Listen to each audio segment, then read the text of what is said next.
ಎಲ್ಲ ನನ್ನ ಮುದ್ದು ಕುಟುಂಬದವರಿಗೆ ನಮಸ್ಕಾರಗಳು. ಸುಮಾ ಅಡುಗೆ ಮನೆಗೆ ಸ್ವಾಗತ. ಇವತ್ತು ನಾನು ಜೋಳದ ರೊಟ್ಟಿ ಜೊತೆ ಹಾಗಲಕಾಯಿ ಮಾಡ್ಕೊಂಡೇನಿ. ಅದಕ್ಕೆಲ್ಲ ಏನೇನು ರೆಡಿ ಮಾಡ್ಕೊಂಡೇನಿ ಅಂತಂದು ತೋರಿಸ್ತೇನೆ ಬರ್ರಿ.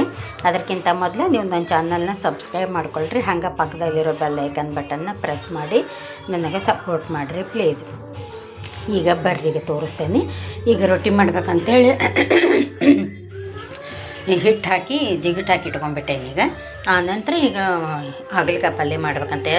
ಒಂದು ಹಾಗಲಕಾಯಿ ಇತ್ತು ದೊಡ್ಡದು, ಅದನ್ನು ಹಿಂಗೆ ಹೆಚ್ಚಿ ಉಪ್ಪು ಅರಿಶಿನ ಹಾಕಿ ನೀರಾಗೆಲ್ಲ ತೊಳೆದು ಇಟ್ಕೊಂಡೀನಿ. ಅದಕ್ಕೆ ಹಾಕಾಕ ಒಂದು 4-5 ಬೇಳೆ ಬೆಳ್ಳುಳ್ಳಿ ಜಜ್ಜಿ ಇಟ್ಕೊಂಡೀನಿ. ಒಂಚೂರು ಕರಿಬೇವು ಇಟ್ಕೊಂಡೀನಿ. ಆನಂತರ ಗುರಳ್ ಪುಡಿ, ಶೇಂಗಾ ಪುಡಿ, ಆಮೇಲೆ ಹಸಿಮೆಣಸಿನ್ಕಾಯಿ ಅಂದ್ರೆ ಹಸಿಮೆಣಸಿನ್ಕಾಯಿ, ಶುಂಠಿ, ಬೆಳ್ಳುಳ್ಳಿ, ಕರಿಬೇವು, ಕೊತ್ತಂಬರಿ ಹಾಕಿ ಪೇಸ್ಟ್ ಮಾಡಿ ಇಟ್ಕೊಂಡೇನಿ. ಅದನ್ನು ಹುರಿದು ಆ ಪೇಸ್ಟ್. ಆನಂತರ ಅರಿಶಿನ ಪುಡಿ, ರುಚಿಗೆ ತಕ್ಕಷ್ಟು ಉಪ್ಪು, ಅದಕ್ಕೆ ಬೆಲ್ಲ ಬಾಳ್ಬೇಕು. ಅದಕ್ಕೆ ಹುಣಸೆ ಹಣ್ಣು ಹಾಕ್ತೇನಲ್ಲ, ಅದಕ್ಕೆ ಬೆಲ್ಲ. ಆನಂತರ ಹುಣಸೆ ಹಣ್ಣೆಲ್ಲ ನೆನೆಸಿ ಕಿವುಚಿ ರಸ ತೆಗೆದು ಇಟ್ಕೊಂಡೀನಿ. ಇಲ್ಲಿ ಅದು ಹಸಿ ಕೊಬ್ಬರಿ ತುರಿದು ಇಟ್ಕೊಂಡೀನಿ ಅದಕ್ಕೆ. ಆನಂತರ ಒಗ್ಗರಣೆಗೆ ಒಳ್ಳೆ ಎಣ್ಣೆ, ಸಾಸಿವೆ, ಜೀರಿಗೆ ಇದಿಷ್ಟು ಹಾಗಲಕಾಯಿ ಪಲ್ಯ ಮಾಡೋಕೆ. ಹಂಗೆ ಮತ್ತು ಒಂದು ಸ್ವಲ್ಪ ಅವ್ರೆಕಾಯಿ ಇದ್ವು, ಅವನು ಕುದಿಸಿಟ್ಕೊಂಡೀನಿ.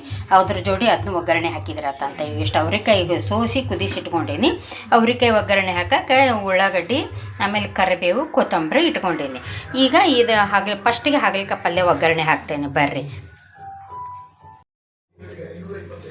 ಈಗ ನೋಡ್ರಿ, ಎಣ್ಣೆ ಕಾದತಿ, ಎಣ್ಣೆ ಕಾಯಕ್ಕಿಟ್ಟಿದ್ದೆ, ಎಣ್ಣೆ ಕಾದತಿ. ಸಾಸಿವೆ ಜೀರಿಗೆ ಒಗ್ಗರಣೆ ಹಾಕ್ತೇನೆ. ಸಾಸಿವೆ ಜೀರಿಗೆ ಹಾಕಿದೆ. ಆನಂತರ ಬೆಳ್ಳುಳ್ಳಿ, ಕರಿಬೇವು ಹಾಕ್ತೇನೆ. ಆಮೇಲೆ ಈಗ ಹಾಗಲಕಾಯಿ ಹಾಕಿ ಫ್ರೈ ಮಾಡ್ತೇನೆ. ಎಣ್ಣೆಗ ಒಂದು ಸ್ವಲ್ಪ ಚಲೋ ಹೊತ್ತಿಂದ ಫ್ರೈ ಆಗುತ್ತೆ ಅವು.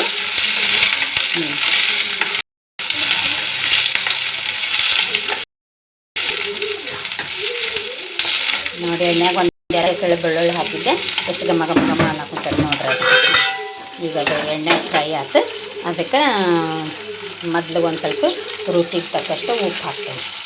ಉಪ್ಪು ಹಾಕಿದ್ರೆ ಲಘುನ ಒಂದು ಸ್ವಲ್ಪ ಮೆತ್ತಗಾಗ್ತವೆ. ಅದಕ್ಕೆ ರುಚಿಗೆ ತಕ್ಕಷ್ಟು ಉಪ್ಪು. ಆನಂತರ ಒಂದು ಸ್ವಲ್ಪ ಅರಿಶಿನ ಪುಡಿ,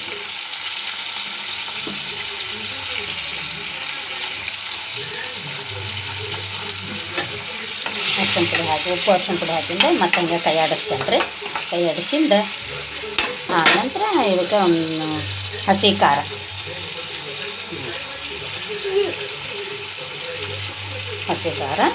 ಆನಂತರ ಅದಕ್ಕೆ ಗುರಳ್ ಪುಡಿ, ಆನಂತರ ಶೇಂಗಾ ಪುಡಿ ಹಾಕ್ತೀನಿ. ಆಮೇಲೆ ಒಂದು ಸ್ವಲ್ಪ ಹಸಿ ಕೊಬ್ಬರಿ ಹಾಕ್ತೀನಿ. ಈಗ ಅದೆಷ್ಟು ಹಾಕಿದ್ನಲ್ಲ, ಈಗ ಅದಿಷ್ಟು ಹಾಕಿಂದ ಒಂದು ಸಲ ಚಲೋ ನಂಗೆ ಕೂಡ್ಕೊಳಕ್ಕೆ ಹಿಂಗೆ ಎಲ್ಲ ಮಿಕ್ಸ್ ಮಾಡ್ತೇನೆ, ಕಲಿಸ್ತೇನೆ. ಇಲ್ಲಾಂದ್ರೆ ಮತ್ತೆ ತಳ ಹಿಡಿದು ಬಿಡ್ತೈತೆ. ಒಂದೇ ಹಾಗಲಕಾಯಿ ಇತ್ತ, ಅದಕ್ಕೆ ಒಂದಿಷ್ಟ ಮಾಡೋಣ ಅಂತಂದು ಹೇಳಿ ಮತ್ತೆ ಮಾಡಿದ್ದೆ. ಪ್ರತಿ ಸಲ ಮಾಡಿದಾಗ ನಾನು ಅದೆಲ್ಲ ರುಬ್ಬಿ ಗ್ರೇವಿ ಟೈಪ್ ಮಾಡಿ ಹಾಕಿದ್ದೆ ನಾನು ವಿಡಿಯೋ ಈಗ ಹಿಂದಕ್ಕೆ. ಈಗ ಇದನ್ನ ಹಂಗೆ ಒಣ ಐಟಮ್ ಹಾಕಿ ಮಾಡ್ತೇನೆ. ಇದನ್ನು ಭಾಳ ಚಲೋ ಆಕತ್ರಿ ಇದು. ಆನಂತರ ಅದಕ್ಕೆ ಬೆಲ್ಲ ಹಾಕ್ತೇನೆ. ನೋಡ್ರಿ ಎಣ್ಣೆ ಎಲ್ಲ ಹೆಂಗೆ ಬಿಟ್ಕೊಳಕತ್ತೈತಿ. ಸ್ವಲ್ಪ ಬೆಲ್ಲ ಜಾಸ್ತಿನೇ ಹಾಕ್ತೇನೆ ಇದಕ್ಕೆ. ಅಂದ್ರೆ ಹುಣಸೆ ಹಣ್ಣು ಹಾಕಿರ್ತೇನಲ್ಲ, ಅದೆಲ್ಲ ಹುಳಿ ಭಾಳ ಆಗಬಾರ್ದು ಅಂಥೇಳಿ ಹುಳಿ ಬೆಲ್ಲ ಆದ್ರೆ ಒಂಚೂರು ಕಹಿ ಆಗಂಗಿಲ್ಲ, ಅದು ವಿಷಾನ ಆಗಂಗಿಲ್ಲ. ನೋಡ್ರಿ, ಶೇಂಗಾ ಪುಡಿ, ಕೊಬ್ಬರಿ, ಗುರಳ್ ಪುಡಿ ಹಾಕಿದ್ನಲ್ಲ. ಈಗ ಅದು ಎಣ್ಣೆಗೆ ಮಾಡ್ಬೇಕ್ರಿ. ಇದನ್ನ ಭಾಳಷ್ಟು ಎಣ್ಣೆ ಹಾಕಿದ್ನಲ್ಲ.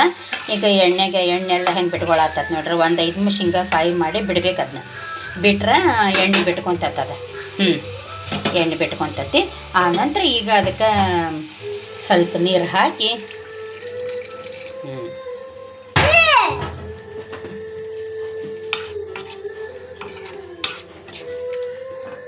ನೋಡ್ರಿ, ಈಗ ನೀರು ಹಾಕಿದೆ. ನೀರು ಹಾಕಿದ್ದ ಆನಂತರ ಈಗ ಅದಕ್ಕೆ ಹುಣಸೆ ಹುಳಿ ತೆಗೆದಿಟ್ಟಿದ್ದೆ, ಅದು ಹುಣಸೆ ಹಣ್ಣಿಂದ ಅದನ್ನು ಇದಕ್ಕೆ ಹಾಕ್ಬಿಟ್ಟೆ. ಇಷ್ಟ ಚಲೋ ನಂಗೆ ಕುದೀತಂದ್ರೆ ಇಷ್ಟ ಪಲ್ಯ ಭಾಳ ಚಲೋ ಆಕತ್ತೆ ನೋಡ್ರಿ. ಇದು ಭಾಳ ಅಂದ್ರೆ ಭಾಳ ಚಲೋ ಆಕತ್ರಿ. ಇದು ಭಾಳ ರುಚಿ ಆಕತ್ತಿದೆ. ಇಷ್ಟು ಕುದಿಲ್ರಿ. ಇದು ಕುದಿಯೋವರೆಗೂ ಅವ್ರೆಕಾಯಿ ಪಲ್ಯ ಮಾಡ್ತೇನೆ. ನೋಡ್ರಿ, ಇಲ್ಲಿ ಹಾಗಲಕಾಯಿ ಪಲ್ಯ ಕುದಿಯಾಕ ಕುಂತೈತಿ. ಈಗ ಅವ್ರೆಕಾಯಿ ಪಲ್ಯ ಒಗ್ಗರಣೆ ಹಾಕ್ತೇನೆ. ಕರೆಂಟ್ ಒಂದು ಹೋಗ್ಬಿಡ್ತು. ಈಗ ಹೀಗಾಗಿ ಸ್ವಲ್ಪ ಸ್ವಲ್ಪ ಕತ್ಲಕತ್ತಿಲ್ಲ ಗ್ಯಾಸಿನ ಮೇಲೆ. ಆದ್ರೂ ಒಗ್ಗರಣೆ ಹಾಕಕ್ಕೆ ರೊಟ್ಟಿ ಅದು ಮಾಡೋಕೆ ಅಡ್ಡಿ ಇಲ್ಲ, ನಡಿತೈತಿ. ಆದರೆ ವಿಡಿಯೋ ಮಾಡೋಕೆ ಒಂದು ಸ್ವಲ್ಪ ಕತ್ಲಕತ್ತಿ ನೋಡ್ರಿ. ಈಗ ಎಣ್ಣೆ ಕಾದತ್ತಿ, ಇದಕ್ಕೆ ಇದನ್ನೂ ಒಗ್ಗರಣೆ ಹಾಕಿಬಿಡ್ತೇನೆ. ಈಗ ಅವ್ರಿಗೆ ಪಲ್ಯ ಒಂದು ಒಗ್ಗರಣೆ ಹಾಕಿದ್ನೆ ಅಂದ್ರೆ ಆಗಿಬಿಡ್ತೈತೆ ಎಲ್ಲ.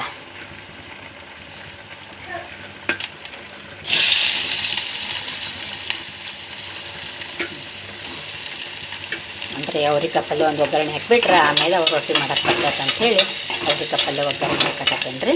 ಈಗ ಉಳ್ಳಾಗಡ್ಡಿ ನೋಡ್ರಿ, ಅವ್ರಿಗೆ ಪಲ್ಯನೂ ಒಗ್ಗರಣೆ ಹಾಕತ್ತೇನೆ. ಎಣ್ಣೆ ಕಾದಿತ್ತ ಸಾಸಿವೆ ಜೀರಿಗೆ ಒಗ್ಗರಣೆ ಹಾಕಿ ಉಳ್ಳಾಗಡ್ಡಿ ಕರಿಬೇವು ಹಾಕೀನಿ. ಈಗ ಕುದಿಸಿಟ್ಟು ಡವರಿಕೆ ಹಾಕ್ತೇನೆ. ಕುದಿಸಿಟ್ಟು ಡವರಿಕೆ ಹಾಕಿದ್ನಿ ಅಂದ್ರೆ ಈಗ ಅವ್ರಿಗೆ ಹಾಕೀನಿ. ಇಲ್ಲಿ ಕರೆಂಟ್ ಒಂದು ಹೋಗೈತ್ರಿ, ಅದ್ರ ಸಲುವಾಗಿ ಸರಿಯಾಗಿ ಕಾಣಿಸ್ಕೊಳ್ತು ನಿಮ್ಗೆ. ಈಗ ರುಚಿಗೆ ತಕ್ಕಷ್ಟು ಉಪ್ಪು ಹಾಕ್ತೇನೆ. ಉಪ್ಪು ಹಾಕಿದೆ. ಆನಂತರ ಇದು ಹಸಿಮೆಣಸಿನ್ಕಾಯಿ ಪೇಸ್ಟ್ ಹಾಕ್ತೇನೆ. ಅದಕ್ಕೂ ಗುರೋಳ್ ಪುಡಿ ಹಾಕ್ಬೇಕ್ರಿ, ಗುರೋಳ್ ಪುಡಿ. ಆನಂತರ ಅರ್ಶಿಣ ಪುಡಿ ಹಾಕಿದೆ. ಅದಕ್ಕೂ ಹಾಕಿ ಹಿಂಗೆ ಸ್ವಲ್ಪ ಕೈಯಾಡಿಸಿ ಸ್ವಲ್ಪ ಅಂದ್ರೆ ಸ್ವಲ್ಪ ನೀರು ಹಾಕಿ ಇದು ಮಾಡಿಬಿಡ್ಬೇಕ್ರಿ. ಈ ತಾಳಿಸಿ ಇಳಿಬಿಡ್ಬೇಕು. ಯಾಕಂದ್ರೆ ಕುದಿಯೋ ಮುಂದೆ ನೀರಾಗ ಕುದಿಸಿ ನಾವು ನವ್ರಿಕಾಯಿ ಈಗ ಒಂದು ಸ್ವಲ್ಪ ಅಂದ್ರೆ ಸ್ವಲ್ಪ ಒಂದಿಷ್ಟು ನೀರು ಹಾಕಿ ಕೈಯಾಡಿಸಿ ಇಳಿಬಿಡ್ತೇನೆ. ನೋಡ್ರಿ, ಈಗ ರೆಡಿ ಆಗಿಬಿಡ್ತದೆ ಪಲ್ಯ. ನೋಡ್ರಿ, ಈಗೆಲ್ಲ ರೆಡಿ ಆಯ್ತು. ಕರೆಂಟು ಬಂತು. ಈಗ ಪಲ್ಯನೂ ರೆಡಿ ಆಯ್ತು. ಹಾಗಲಕಾಯಿ ಪಲ್ಯ ರೆಡಿ ಆಯ್ತು. ಅವ್ರಿಕಾಯಿ ಪಲ್ಯ ರೆಡಿ ಆಯ್ತು. ಬಿಸಿ ಬಿಸಿ ರೊಟ್ಟಿ ಮಾಡಿದ್ವಿ. ಅದ್ರ ಜೋಡಿ ಒಂದೆರಡು ಮೆಣಸಿನ್ಕಾಯಿ ಹುರಿದ್ವಿ, ಕೆಂಪು ಮೆಣಸಿನ್ಕಾಯಿ ಚಟ್ನಿ ಅರ್ದಿದ್ವಿ. ಆಮೇಲೆ ಉಪ್ಪಿನಕಾಯಿ ಇದಿಷ್ಟು ಹಚ್ಕೊಂಡು, ಬೇಕಂದ್ರೆ ಇದಕ್ಕೆ ಒಂದು ಉಳ್ಳಾಗಡ್ಡಿ ಹೆಚ್ಚಿಟ್ಕೊಂಡು ತಿನ್ಬೋದು, ಬೇಡ ಅಂದ್ರೆ ಹಂಗನ್ನು ತಿನ್ಬೋದು. ಈಗ ಇಷ್ಟೆಲ್ಲ ರೆಡಿ ಆಯ್ತು ನೋಡ್ರಿ. ಹಾಗಲಕಾಯಿ ಪಲ್ಯ, ಅವ್ರಿಕಾಯಿ ಪಲ್ಯ ಆಯ್ತಲ್ಲ, ಬಿಸಿ ಬಿಸಿ ರೊಟ್ಟಿಗೆ ಹಚ್ಕೊಂಡು ಇಷ್ಟು ತಿಂದ್ಬಿಟ್ರೆ ಅನ್ನ ಬೇಕು ಅನ್ಸೋದೇ ಇಲ್ಲ. ಇದಕ್ಕೆ ಇನ್ನೂ ಒಂದು ರೊಟ್ಟಿ ತಿಂದ್ಬೇಕು ಅನ್ನಿಸ್ತೈತಿ. ಈ ಟೈಪ್ ಎಲ್ಲ ಹದ ಹಾಕಿ ಸಾಮಾನು ಹಾಕಿ ಹಾಗಲಕಾಯಿ ಪಲ್ಯ ಒಂಚೂರು ವಿಷ ಆಗಂಗಿಲ್ಲ. ಹಂಗೆ ಮಾಡಿದ್ರೆ ಹಾಗಲಕಾಯಿ ಪಲ್ಯ, ಅವ್ರಿಕಾಯಿ ಪಲ್ಯ ಹಚ್ಕೊಂಡು ಇದಕ್ಕೆ ಕೆಂಪು ಕಲ್ಲನ ಖಾರ, ಉಪ್ಪಿನಕಾಯಿ ಹಚ್ಕೊಂಡು ಮೆಣಸಿನ್ಕಾಯಿ ಕಡ್ಕೊಂತ ರೊಟ್ಟಿ ತಿಂದ್ರೆ ಎಷ್ಟು ರೊಟ್ಟಿ ತಿಂತೇವಂತ ಗೊತ್ತಾಗಂಗಿಲ್ಲ. ಅನ್ನನ ಬ್ಯಾಡ ಅನಿಸ್ತೈತೆ ನೋಡ್ರಿ. ಒಂದು ಸಲ ನೀವು ಹಿಂಗೆ ಟ್ರೈ ಮಾಡಿರಿ.